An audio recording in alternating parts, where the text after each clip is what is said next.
epistemológico. Ele quer saber de onde vem o conhecimento e como o conhecimento é.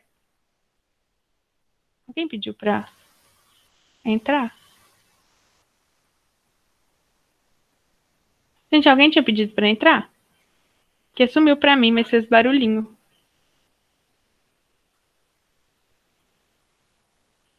Não?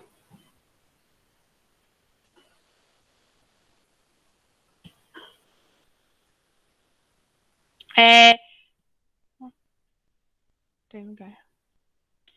Então, ele é dogmático, racionalista, determinista e epistemológico. Epistemológico é aquele que estuda de onde o conhecimento vem, como o conhecimento vem. A gente já viu lá em Sócrates, que com a democracia surgindo na Grécia, a Ágora surgindo, o homem vai para o centro da praça e ele também vai para o centro da filosofia. A gente tem que entender quem é esse homem, e a gente vai entender como que o homem está em Platão, mas mais do que isso, como o mundo está em Platão. Ele não é tão antropológico como Sócrates, ele não foca só no homem, não, ele vai só focar em todo o entorno, mas já com o homem tendo mais importância do que nos pré-socráticos, né? A Platão e Aristóteles também podem ser chamados de pró-socráticos. Eu não sei se eu falei, mas eu falei, quando eu cheguei a comentar no grupo, das questões do Enem, né, de todas as questões que teve até 2020, contando Enem PPL, primeira, segunda, terceira aplicação, quase 15% das questões foram sobre Platão e Sócrates, mais de 20% das questões é sobre Aristóteles e helenismo, que é a aula 4 que a gente começa semana que vem. Então, é disparado as aulas mais importantes, junto com Kant, para o Enem, tá bom? Olha, o mundo ele vai ser dividido em Platão em verdade e ilusão. O que é o mundo de verdade? É o inteligível. Aquele que a gente não conhece, aquele que a gente não vê, aquele que está em cima de nós. Que seria como se fosse o céu, sabe? Algo que as nossas almas vão voltar. A carne não. A carne fica no mundo terreno, que é o mundo sensível, mas a alma sempre volta para o mundo inteligível.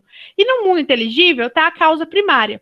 Aquilo que dá a ideia do que deve ser. Esse lugar é imutável. Nisso, as coisas não mudam. Então, ele usa para criar o mundo inteligível da teoria de Parmênides. O ser é, o não ser não é. Lá nesse mundo, as coisas são perfeitas. Então, não se muda, tá bom? Lá no mundo que a gente vive, é um mundo sensível. No mundo sensível, a gente tem a consequência material. Vamos supor. Lá no mundo das ideias, tem o que é a causa primária desse copo. Como esse copo é. A minha alma veio para o mundo sensível. Eu não lembro perfeitamente como a causa primária é. Aí eu vou e crio esse copo. Por isso que esse copo, ele é mutável. Sabe, eu posso eu posso fazer uma tampa de outro jeito, eu posso mudar o logo, porque eu não sei a ideia original. O que eu tenho é um rascunho. É uma consequência material da causa primária. Porque esse mundo sensível é de ilusão, ele está longe da verdade. E aqui, para criar um mundo sensível, ele bebe na fonte do Heráclito. É impossível entrar no rio duas vezes, no mesmo rio duas vezes. Porque quando você entra no rio, as águas já são outras, você já é outro. Mas por quê? Porque esse mundo é de ilusão, esse mundo é de mentira. E aí, se é mentira, muda o tempo todo.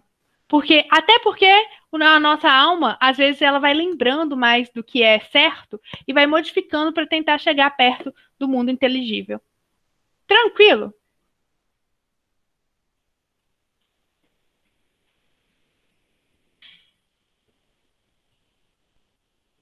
Ah, demorou assim para iniciar? Ó. Tranquilo do que é o mundo inteligível, do que é o mundo sensível. Isso é uma das partes mais importantes de Platão. Gente, se não dá tempo, não tem problema não. Eu pego um pouquinho da outra aula e dou a teoria da caverna. Mas se Deus quiser, vai dar tempo. Mas quem cria o mundo sensível? As pessoas vão virar. Nossa, eu não troquei essa imagem também, deixei de esmalte aí. Mas quem que cria o mundo sensível? As pessoas vão perguntar, mas Platão, os alunos da academia. Academia é a escola de Platão. Mas por quê? Quem criou o mundo sensível? Quem que olhou para o mundo das ideias e pensou, melhor, que tal fazer uma cópia mal feita? E Platão vai falar que é uma cópia bem mal feita mesmo, desse mundo aqui que é perfeito. Platão vai falar que é demiurgo. O demiurgo aqui não tem sentido de demônio, tá? Porque depois ele vai ser apropriado com o sentido de alguém mal, de um demônio, não. O demiurgo, ele é simplesmente um artesão divino, ou uma chama organizadora, um princípio organizador. E aí ele olhou para o universo e falou assim, vou modelar essa matéria caótica que está aqui no universo, parecido com o mundo perfeito que já existe. Então eu vou olhar esses modelos perfeitos e pegar isso que é caos e transformar em algo. Demiurgo vivia lá junto com os deuses. Tá vendo que o homem filosófico, o homem grego, ele não rompe totalmente com o mito? Por isso que a filosofia, ela é continuação, não, é rompimento, mas também é continuação da mitologia. Porque chega uma hora que a razão não vai explicar tudo. Ele vai precisar falar do demiurgo, que demiurgo é um mito, né? Ele é um artesão que vivia junto com os deuses e falou assim, olha, essa matéria de causa aqui eu vou remodelar e vou criar um mundo. E aí ele cria um mundo, ele vai criar através da matéria caótica, antes era tudo caos, ele vai criar o mundo através dessa matéria, só que ele vai basear em modelos perfeitos, modelos divinos, que eram, e modelos eternos, que eram modelos dos deuses.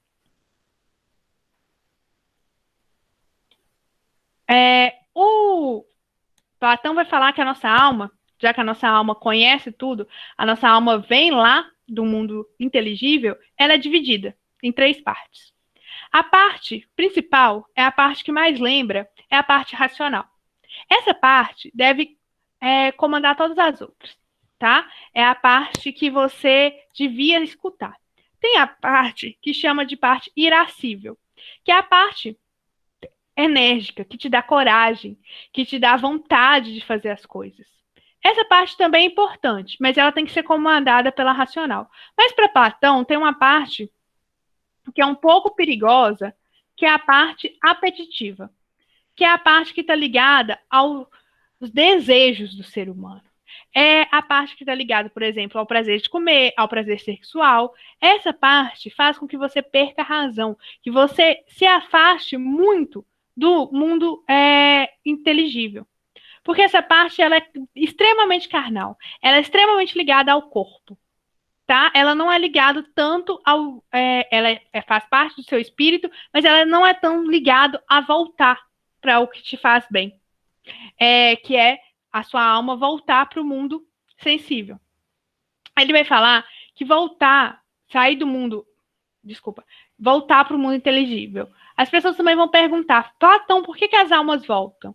As almas voltam com função pedagógica, para aprender cada vez mais e para trazer conhecimento para esse mundo. Porque esse mundo já foi criado. Então as almas têm que fazer esse retorno, para elas aprenderem coisas que faltaram ela aprender e para elas ensinarem. Parece muito com a teoria de uma religião, não parece? Aliás, com várias teorias, que principalmente com o espiritismo, o cristianismo também, essa parte apetitiva da alma, né, que é dos desejos sexuais, que acabam afastando a alma do seu propósito principal. Platão, por isso que lá na Alta Idade Média, a gente vai recorrer a Platão, para ele falar assim, ó, cristianizar. Santo Agostinho vai cristianizar Platão de uma forma muito bonita, de verdade agora, sem ironia, de uma forma poética, quase acho. E aí ele vai... por que ele recorre a Platão? Platão já tem um pezinho no mundo que é bom, que é o céu, e o mundo que é ruim, que é terreno, que é a terra. Nossa, toda hora eu clico na janela errada. Tranquilo? Essa tripartição da alma? Vocês conseguiram entender?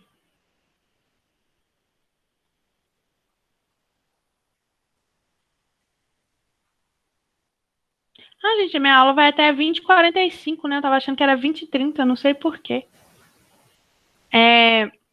Acho que dá tempo, então, de acabar Platão.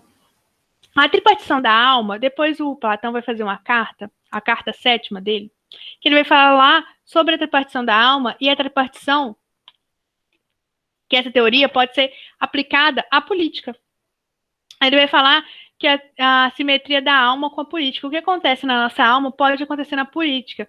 Então, a gente teria que ter uma parte racional, que seria o magistrado, os governantes, né, que seriam os professores e os governantes. A irascível, que dá coragem, dá vontade, que seriam os guerreiros, e a apetitiva, que já que é ligada às coisas terrenas, teriam que ser os artesãos, os agricultores, que saciariam as coisas terrenas, tá? Ele vai pregar um governo que a gente chama de autocrático, chamado de sofocracia. Quem que é a parte racional? Os magistrados e os governantes. Então, quem que tem que estar no poder? Quem for mais sábio, quem for mais inteligente. Ah, mas talvez, Platão, essa pessoa que é tão inteligente assim, ela não tem jogo político. Não precisa de jogo político, porque ela é inteligente. Se os mais sábios, se os filósofos guiarem... Não, meu nariz começa a coçar. Perdão. Se os mais sábios guiarem a sociedade, o que vai acontecer? A sociedade vai dar certo. Por quê? É a parte racional. Então, ele vai defender o que a gente chama de sofocracia, né? Platão não é um defensor da democracia, tá? Aristóteles é. Platão não. Platão vai falar que a democracia é um erro. Apesar dele achar a república coisa pública, né? Uma forma de governo. Tem o livro A República de Platão, uma forma de governo interessante. Quem que tem que estar na república? Não é qualquer um, não. Quem tem que estar no chefiar a república tem que ser os mais inteligentes, os sofrocratas, que seriam para ele os filósofos. Hoje em dia, tem muita gente que concorda com Platão. Tem muita gente, direto acontece lá, de mandarem sugestões para o Senado, para os deputados federais, para criar uma lei para que o nosso presidente, qualquer presidente, né, qualquer pessoa que for concorrer ao cargo, tenha faculdade em ciências humanas ou faculdade em economia, que são ciências sociais aplicadas, né, economia é uma ciência social aplicada na faculdade quando vai dividir, e que ele tenha feito inglês, que ele tenha feito espanhol. Existe hoje em dia esses projetos de leis para que as pessoas que nos governem não através das pessoas da sua trajetória política, mas sim da sua trajetória acadêmica, do seu conhecimento. E é isso que Platão acha que cria um bom governo. Fazendo uma ponte entre sociologia e filosofia, pegando um gancho, Viba também acha isso. De uma forma ou outra, Viba acha que quem tem que nos governar tem que ser racional. E qualquer coisa melhor do que ser racional, do que ser ligado a... Vou repetir, Eduardo. Quer coisa mais racional do que ser ligado ao conhecimento? Então, Viba também acha que quem tem que estar no poder é alguém que conhece. Pelo conhecimento racional, pelo estudo. A parte... voltar aqui na alma, a parte irascível, nossa, falar essa palavra é muito bom. Gente, vou abrir um parênteses rapidinho, né? Eu fui uma criança disléxica, eu sou um adulto disléxico. Eu fui uma criança disléxica e hoje eu sou um adulto disléxico. E tem palavras que meu cérebro simplesmente não fala. Ele não lê como o cérebro de outras pessoas. E aí é uma guerra entre mim porque eu mesmo, porque eu tenho que separar a sílaba na minha cabeça para eu conseguir ler. E irascível é uma dessas palavras. Enfim, curiosidade sobre minha vida que ninguém quer saber. Voltando aqui, é a parte enérgica da alma. É a parte da alma que é um pouco mais apaixonada, mas paixão aqui no sentido não de pessoas, né? Paixão no sentido aqui de vontade, é aquela como se tivesse a chama para viver. Porque a sua parte racional pensa demais. Pensa se aquilo é bom, se aquilo é ruim, você pondera demais. Essa parte irascível é aquela parte que fala, vai, toma coragem e vai. Entende? Mas ela não ligada aos desejos da carne como apetitiva, não. Ela te dá coragem para fazer o que é certo, em tese. Entendeu? É a parte da coragem, aquilo que você precisa para mudar, aquilo que você precisa para defender os princípios da Grécia, dos princípios gregos. Por isso que é a parte da política que seria ligada aos guerreiros. Ficou claro, Eduarda?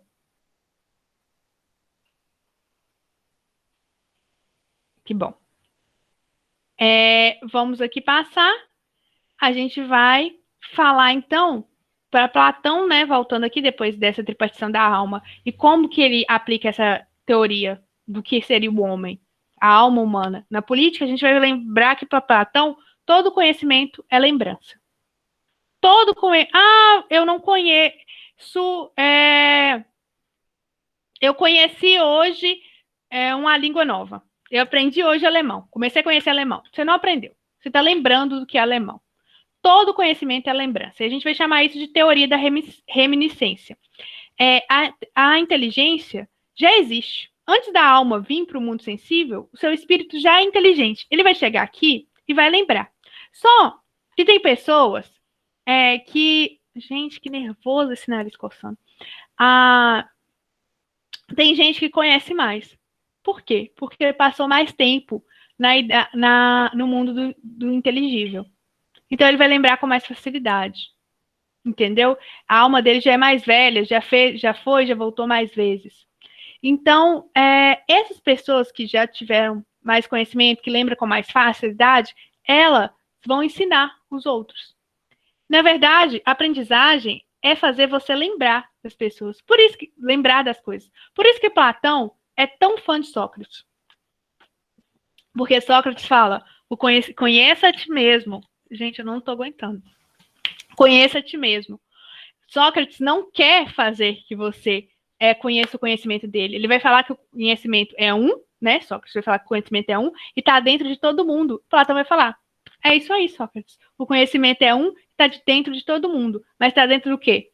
Da nossa alma. Então, quando você vai fazendo o processo de aprendizagem, o que eu estou fazendo aqui é ajudar a alma de vocês lembrarem, porque vocês já sabem disso tudo.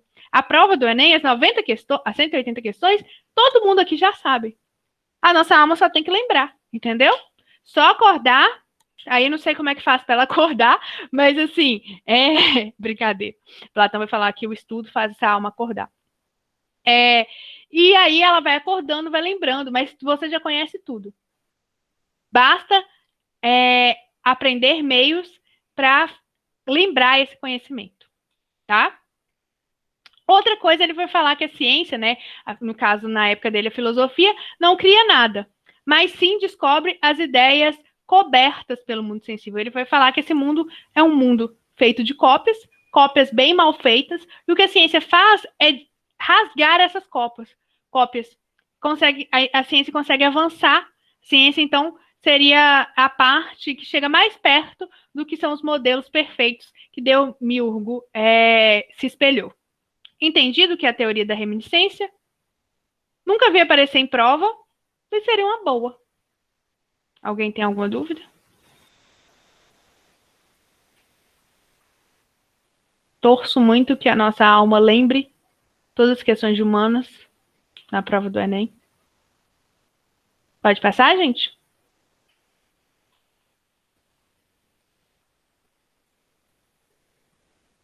É muito interessante a teoria. Platão é muito gostosinho de estudar. Mas eu gosto de Aristóteles também. Meu coração é dividido entre os dois. Platão foi professor de Aristóteles. Essa aí seria a alegoria da caverna, a parte que a prova do Enem gosta, a parte que os vestibulares gostam. A alegoria da caverna, ou mito da caverna, é uma metáfora criada pelo Platão que consiste na tentativa de explicar o que o ser humano não vive na ignorância. O mundo sensível seria dentro da caverna, a sombra seria as cópias mal feitas, e aí fora da caverna teria o mundo real. E olha aí, o tanto de Demiurgo criando essas sombras para nos interter, né? Para não fazer. E às vezes nem é por querer, mas às vezes é por querer. Às vezes algumas pessoas percebem que o ser humano gosta de viver na ignorância e aí criam cópias ainda mais baratas para nos entreter. Platão vai falar sobre isso. E aí fora da caverna existe um mundo inteligível, um mundo de conhecimento, que você é autônomo. Que você agora, olha para você ver, você consegue encontrar o conhecimento sozinho. E aí, para explicar a alegoria da caverna, tem como a gente fazer isso de uma forma linear. O primeiro momento da caverna seria o momento das sombras, que a gente chama de momento, e o Platão vai chamar que é o momento da ignorância. Você está na ignorância total. Só que em uma hora, um prisioneiro que está lá, ele olha e fala assim, engraçado, eu escuto um barulho, não é só som. Um prisioneiro, ele tá fazendo uma alegoria, né, gente? Então, um prisioneiro dentro da caverna. Ele fala assim, engraçado, tem algo me incomodando, eu tô escutando um barulho. Vocês não estão escutando? E aí os outros prisioneiros vão falar, não estamos escutando nada, não. Ele fala, pois eu tô escutando um barulho. E aí ele começa a questionar aquelas sombras. Ele fala assim, mas além da sombra tem ignorância. E aí, além da sombra, tem um barulho. E aí ele começa a caminhar. Ele consegue tirar as correntes e vai na fogueira. O momento da fogueira, que seria onde está aqui as pessoas que produzem as sombras, é um momento que ele começa a ter opinião. Quem são essas pessoas? Por que essas pessoas estão aqui? Será que isso é certo? Será que isso é errado? E alguém da fogueira fala com ele, fica aqui. Nos ajuda a produzir as sombras. Platão vai chamar essas pessoas da fogueira de sofistas. Olha aí, que implicância. Então, tio Tião, ou Tão para os íntimos. Platão podia se chamar de Tão para os íntimos. Ele vai falar que esses são os sofistas. Vão falar, fica aqui na fogueira, você aquece, faz uma sombra com a gente. Você escutou isso de verdade? Ah, não existe isso de verdade, não. Esse som que você está escutando, pode ser que seu amigo mesmo não escute. O que é verdade? Lembra? Não existe, para os sofistas, não existe uma verdade única. Então fica aqui na fogueira. Mas essa pessoa, ela quer superar a opinião. Algo dentro dela mostra que esse barulho vem de algum lugar. Não é ali da fogueira. Tem que ter um lugar. E aí ela sai mais um pouquinho. E esse é o momento que Platão vai chamar de momento da água, que ele encontra um rio, que é o conhecimento. O conhecimento começa a te guiar. E aí você vai sendo guiado. Lógico que o prisioneiro que se libertou, para ele passar para a fogueira, ele está sofrendo muito. Platão fala que lembrar, que sair dessa ignorância é muito sofrido. Primeiro você vai ter que tirar as correntes, você vai sentir fome, você vai sentir sede, você vai sentir frio, você vai ter que provar para as pessoas que dominam, que estão criando as sombras, que você não é ameaça, para deixar você passar, porque senão você pode ser morto. E aí você conhece essa água, você bebe dessa água, você descansa, e você vê que esse conhecimento te guia. Mas você ainda depende desse rio para te guiar, para te mostrar onde ir. Aí, só um homem que não defendeu do rio, só Sócrates. Só o SS de Sócrates. Eu chamo um amigo meu que acha que tudo é sobre ele de Sol. Inclusive, se um dia ele assistir essa aula, Sol, saudades. Ele vai falar que só Sócrates chegou no nível do Sol. Porque você, uma hora, você está olhando aqui para baixo. E o rio está te guiando. Mas uma hora, você vai querer ver a luz. Você vai olhar. E quando você vai olhar, você vai ser tanto conhecimento, você vai ser tão autônomo, que você vai se cegar. Você vai ter uma cegueira. O conhecimento, ele vem e te cega. Mas depois vai passar. E você vai ser autônomo. E você vai achar esse processo tão maravilhoso que você vai voltar para a caverna. E vai passar de novo por todas as partes, vai chegar onde está a sombra e vai falar, saiam dessa ignorância. E as pessoas vão fazer o quê? Te matar. Os outros prisioneiros vão falar assim, o que é isso? Esse homem ficou doido. Você vai irritar tanto eles que você vai acabar morto. Quem que acabou morto? Sócrates. Entenderam a explicação da caverna? Alguma dúvida? Gente, sem falta, eu odeio fazer isso, mas, já que a gente está falando do signo, essa forma é a forma mais fácil de entender a alegoria da caverna. De verdade, é a forma mais simplificada que vocês vão encontrar. Por isso que essa aula é tão importante em Platão. Porque é uma forma facinho, e é uma forma também de eu acho fácil, né? Teoria. Mas, na minha simples, humilde opinião, lá da fogueira, você até consegue entender também por que Platão gosta tanto de Sócrates. Essa eu acho que é uma das aulas mais importantes, né? Funciona até hoje, quem sabe demais morre. Eu acho que é uma das aulas mais importantes para você entender como a filosofia grega é fundamentada, como a teoria de Platão é fundamentada. Vamos lá agora ver outra coisa, outra ideia em Platão, que já caiu no Enem, e quando caiu, eu errei, caiu em 2016, o amor platônico. Eu não fiz o Enem de 2016, mas quando eu estava fazendo ele, eu errei. O que é o amor platônico? Platão vai falar que no início, quando a gente criou, os gregos acreditavam nisso, não só Platão. Quando Demiurgo nos criou, a gente tinha 2 braços, 4 braços e 4 pernas. E a gente era chamado de andrógenos. A gente não era homem, não. E um dia, a gente era muito forte. E um dia a gente resolveu enfrentar os deuses. E aí os deuses ficaram com muita raiva da gente e nos dividiu. Nos dividiu em 2 pernas e 2 braços. Então a gente hoje é incompleto. A gente vive buscando a nossa outra metade. Ok? Os gregos acreditam nisso, Platão acredita nisso. A busca desse amor é o que nos movimenta, buscar a nossa outra metade. Porém, para Platão, por isso que é amor platônico, essa divisão não tem um teor romântico, ela é intelectual. Você se apaixona pelo intelecto, você se apaixona pela alma que conhece o mesmo tanto que você.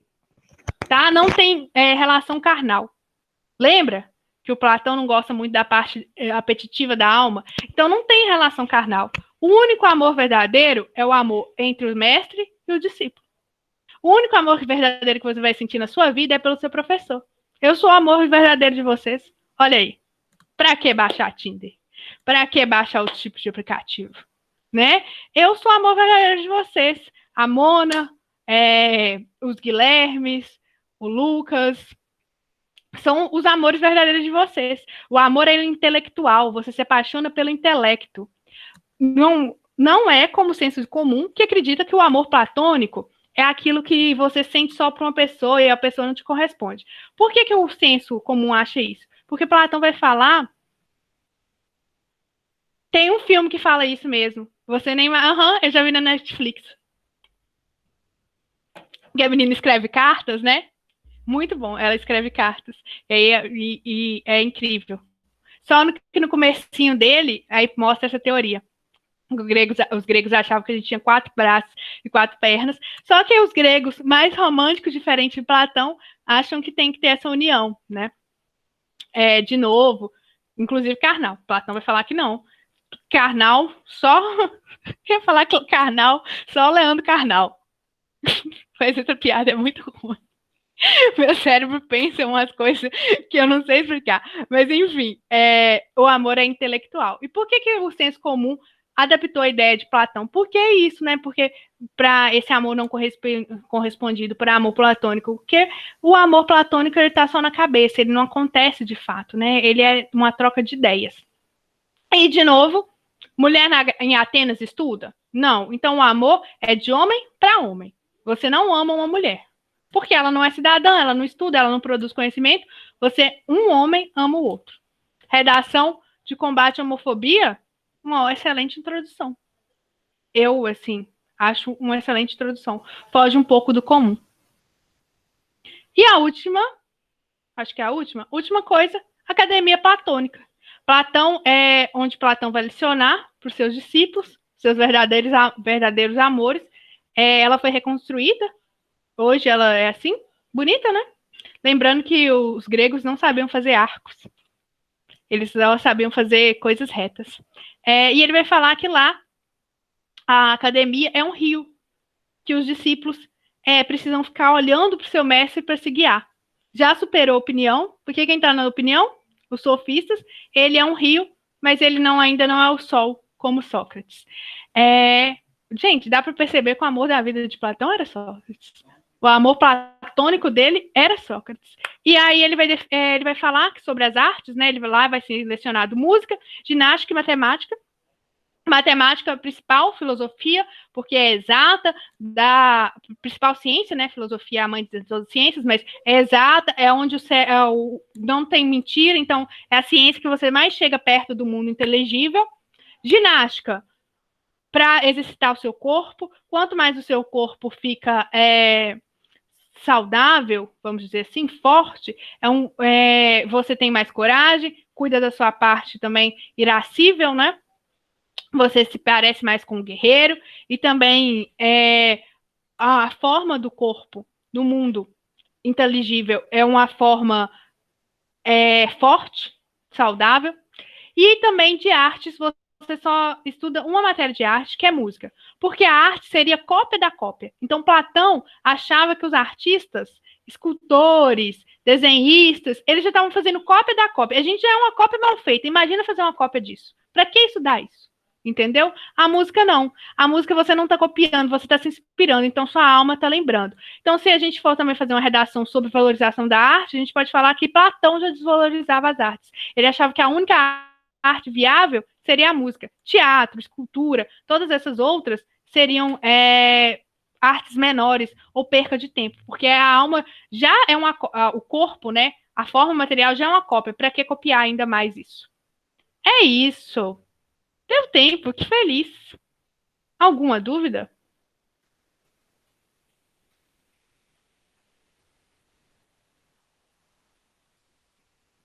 Obrigada. É isto. Academia? Posso. A academia é a escola platônica, né? E aí Platão vai falar que lá é como um rio. O rio, lá na teoria da caverna, a terceira parte, tá? Quando você sai da parte das opiniões, você tem que se guiar pelo conhecimento. Então, Platão seria esse rio que guia os seus discípulos ao conhecimento. Mas ele ainda não dá autonomia. O único homem que deu essa autonomia seria Sócrates, que é o sol, que faz a pessoa chegar ao próprio conhecimento a partir dela. E só ele conseguiu esse feito. Na academia se ensinava matemática, porque matemática não se. 2 mais 2 é sempre 4. Pelo menos até o Albert Einstein vir fazer uma certa bagunça, mas 2 mais 2 é sempre 4. É muito difícil você mentir na matemática. Se é mais fácil ter respostas exatas, você está mais perto do mundo inteligível, não no mundo sensível. Então, a matéria, ok. Ginástica, fortalecer o corpo, ajuda a sua parte da sua alma irascível, né, de ter coragem, e além disso, a forma humana, lá no mundo inteligível, é uma forma humana forte, tá? É uma forma humana saudável, com força mesmo, de força de você conseguir levantar as coisas, nesse sentido. E a terceira coisa ensina música, porque das artes, a única que importa é música, porque música você compõe baseado no que você percebe. Não, você não copia. Desenho, escultura, teatro, você faz uma cópia das coisas humanas que já existem. E o humano, o próprio ser humano, isso aqui, a carne humana, já é cópia. Então, para que você vai copiar a cópia? As outras artes são artes menores, são percas de tempo. A música não. A música normalmente você se inspira. Então, nessa inspiração é sua alma lembrando do mundo perfeito, do mundo inteligível. Ficou claro, Gabriela?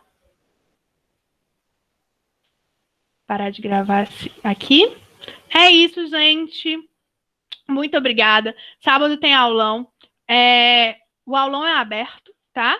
E aí, por isso que se você conhecer alguém que queira entender as constituições brasileiras e por que estudar a Constituição brasileira é muito importante. Os Estados Unidos tem uma Constituição. A gente tem 9. Isso que mostra estabilidade política, instabilidade política. E, além disso, por que essa tentativa de cada governo brasileiro romper, né? Na verdade, não de cada governo, mas de cada período brasileiro romper e não aproveitar o que tinha no outro. E como que isso atrapalha as políticas públicas? Tudo isso a gente vai discutir no aulão de Constituição, sábado, de 10h30 a 12h30. Eu vou mandar o link, como é aberto para outras pessoas, no grupo, umas 10, 10h20, e nos outros grupos. Se você conhecer alguém, você pode encaminhar o link, tá bom?